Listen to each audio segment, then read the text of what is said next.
Ito na po. Yung aming palayan guys. Nung magulang ko. Ayan po. Nang-aanin na.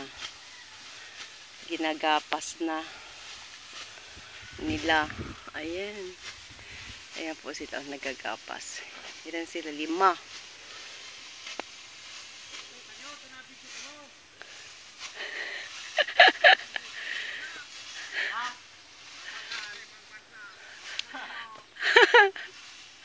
Ayan guys, so galing nila, di ba?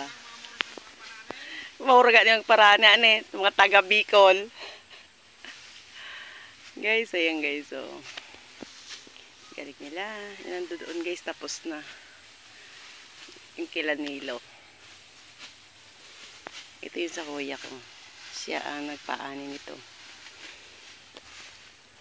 Guys, hello everyone. Oh. Ang ganda ng panahon ngayon, makulimlim, hindi masyadong mainit yung mga nag-aani. Oh, ganyan sila, maggapas. Kung tawagin dito, nagpaani. Nagpaani na. Ganyan ang paggapas ng palay, guys. 5 po sila. Hanggang pa yan doon, guys. Oh. Thank you for watching, guys.